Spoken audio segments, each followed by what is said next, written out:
പ്രിയ പ്രേക്ഷകർക്കും comedy fees ചാനലിലേക്ക് ഹാർദവമായ സ്വാഗതം. ഞാനൊരു സാഹിത്യകുതിയായ അമ്മാവനെ കുറിച്ച് പറഞ്ഞിരുന്നില്ലേ, അദ്ദേഹമാണ് ഇദ്ദേഹം. ഇന്ന് ചായ വിത്ത് കുസുമത്തിൽ നമുക്ക് അദ്ദേഹത്തെ പരിചയപ്പെടാം. എൻ്റെ മകൾക്ക് കുസുമ മഞ്ചേരി എന്ന് പേരിട്ടത് അമ്മാവനാണ്. അതുപോലെ തന്നെയാണ് എൻ്റെ പുതിയ സംരംഭത്തിനും അമ്മാവൻ്റെ എല്ലാ അനുഗ്രഹാശിസുകളും ഉണ്ടാകണേ അമ്മാവ. ഓം ശാന്തി ഓശാന. അമ്മാവൻ കുഞ്ഞിലേ തന്നെ കവിതകളൊക്കെ എഴുതാറുണ്ടായിരുന്നു. അയ്യോ, അതൊക്കെ വലിയൊരു കഥയാ മോളെ. ഞാൻ കഷ്ടപ്പെട്ട് കവിത എഴുതും, എൻ്റെ അമ്മ വെള്ളവനത്തും. ഞാൻ കവിത എഴുതും, അമ്മ വെള്ളവനത്തും. അതായിരുന്നു സ്ഥിതി. ആ കടലാസ് എടുത്തിട്ട് ദുഷ്ട. അങ്ങനെ സഹികെട്ട് ഞാൻ നാട് വിട്ടു, ഒരു 4 വരി കവിത എഴുതി വെച്ചിട്ട്. ആ 4 വരി ഒന്ന് ചൊല്ലാമോ അമ്മാവ? പിന്നെന്താ. പട്ടിയെ കൂട്ടിനു കൂട്ടിയിട്ടു ഞാനിതാ പട്ടണം കാണാൻ പുറപ്പെടുന്നു. വട്ടച്ചെലവിന് കാശുമെടുത്തു, കിട്ടനോടാണോട കയ്യാങ്കളി. അടിപൊളി. ഞാൻ നേരെ ചെന്നിറങ്ങിയത് ചെന്നൈയിലെ കോടമ്പകത്താണ്. സിനിമയിൽ പാട്ടെഴുതിയായിരുന്നു ഉദ്ദേശം, പക്ഷേ ഒരു പാട്ടെഴുതിയ പോലെ തന്നെ മതിയായി. അയ്യോ അമ്മാവ, അങ്ങനെ ചിന്തിക്കാമോ? എനിക്കല്ലല്ലോ മടുത്തത്, സിനിമ സംവിധായകന്. ഓ, എന്നിട്ട്? പിന്നെ കയ്യിലെ കാശ് തീർന്നു, പൈപ്പ് വെള്ളം കുടിച്ച് കഴിഞ്ഞുകൂടി. ഞാനൊരു പട്ടിയെ കൂടെ കൂട്ടിയ കാര്യം പറഞ്ഞിരുന്നല്ലോ. എൻ്റെ സംരക്ഷണത്തിന് വേണ്ടിയാണ് ഞാൻ അവനെ കൂടെ കൊണ്ടുപോയതെങ്കിലും എനിക്ക് കിട്ടുന്ന ആഹാരം മൊത്തം അവനങ്ങ് കപ്പും. അങ്ങനെ എൻ്റെ കാര്യം പട്ടിണിയും പരിവട്ടവും ഒക്കെ ആയി. തെണ്ടി കുത്തുവാള എടുത്തു. അങ്ങനെ ദേഷ്യം വന്നിട്ട് ഞാൻ ആ പട്ടി തല്ലി ഓടിച്ചു.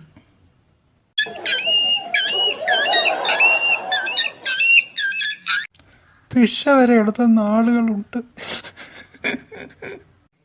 അയ്യോ അമ്മാവ, കരയല്ലേ. ആ സങ്കടത്തിലും എൻ്റെ കവിത എന്നെ കൈവിട്ടില്ല. ഞാൻ തെരുവിൽ കവിത എഴുതി പാടി അങ്ങനെ കിട്ടുന്ന ചില്ലറ കൊണ്ട് ജീവിക്കാൻ തുടങ്ങി. അയ്യോ അമ്മാവ, പാടല്ലേ, ഈ പാട്ട് പാടല്ലേ. മണ്ടി കൊടല് കരിയുന്നേ, അമ്മയുമില്ല അച്ഛനുമില്ല, ഞാനൊരു അനാഥനാണേ, വല്ലതും തന്നിടണേ, ഞാനൊരു തെണ്ടി. അമ്മാവ, ഇത് പാടല്ലേ. ഏതാണ്ട് ഇതേ ട്യൂണിൽ തമിഴിലൊരു സിനിമ പാട്ടില്ലേ. ഇനിയിപ്പോൾ അവന്മാർ കോപ്പിറൈറ്റ് ഒന്നും പറഞ്ഞിട്ട് വന്ന് നിൽക്കുമേ. പിന്നെ ഞാൻ ഒന്നും ചിന്തിച്ചില്ല. അയ്യോ അമ്മാവ, ആത്മഹത്യ ഒന്നിനും പരിഹാരമല്ലല്ലോ.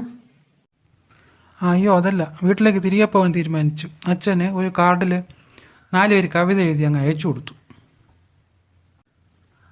തിരികെ നടക്കുന്നു കാലുകൾ, ചൊറിഞ്ഞു തടിക്കുന്നു കയ്യുകൾ. അവിടെ ഭയങ്കര കൊതുവായിരുന്നേ. എടുത്തിട്ട് അലക്കുമെന്ന തോന്നലുകൾ. തിരികെ പോയാൽ അച്ഛൻ പിന്നെ വീണ്ടും പിടിച്ചിട്ട് തല്ലുമല്ലോ. മറക്കാം ഞാൻ എൻ്റെ ഇന്നലകൾ, ഞാൻ എൻ്റെ ഇന്നലകൾ. ഈ അവസാനത്തെ കള്ളെന്ന് വരുന്നില്ലേ, അതാണ് പ്രാസം. എനിക്ക് ഈ പ്രാസ കവിത ഭയങ്കര ഒരു ദൗർബല്യമാണ്. എന്നിട്ട് അച്ഛൻ എന്തു തീരുമാനിച്ചു?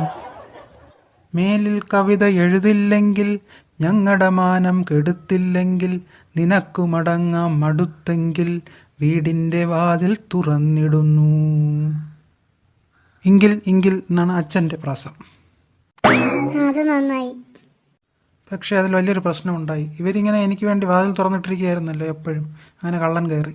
ഞാൻ തിരികെ നാട്ടിലെത്തിയപ്പോഴാണ് ഈ സംഭവമൊക്കെ അറിയുന്നത്. അതോടുകൂടി പിന്നെ ഞാൻ എങ്ങും പോവാതെ വീട്ടിൽ തന്നെ അങ്ങ് ഇരിപ്പായി. അതോടെ അമ്മാവൻ കവിത എഴുത്തൊക്കെ പിന്നെ നിർത്തിയോ? പിന്നെ ഞാൻ കുറേ കാലത്തേക്ക് കവിത ഒന്നും എഴുതിയിരുന്നില്ല. ഞാൻ ഈ 18-ാം വയസ്സിലാണ് പുറപ്പെട്ടു പോയത്. പിന്നെ ഞാൻ കവിത എഴുതുന്നത് എൻ്റെ വിവാഹം കഴിഞ്ഞ് ഒരു കുട്ടിയായപ്പോൾ. ആ കുട്ടിയെ വച്ചിട്ട് ഒരു കവിത എഴുതാം. പെട്ടെന്ന് ആ കുട്ടിയെ കളിപ്പിച്ചുകൊണ്ടിരിക്കുമ്പോൾ വന്നൊരു കവിതയാണേ.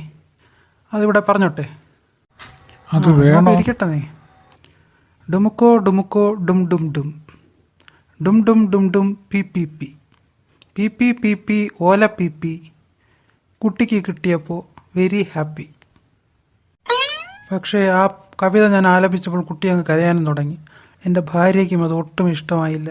അവൾ പറഞ്ഞു, ഇനി മേലെ നിങ്ങൾ വായ തുറന്നാൽ ഞാൻ കുട്ടിയെ കൊണ്ട് എൻ്റെ വീട്ടിലേക്ക് പോകുന്നു. പിന്നെ ഞാൻ കവിത എഴുതിയിട്ടേയില്ല.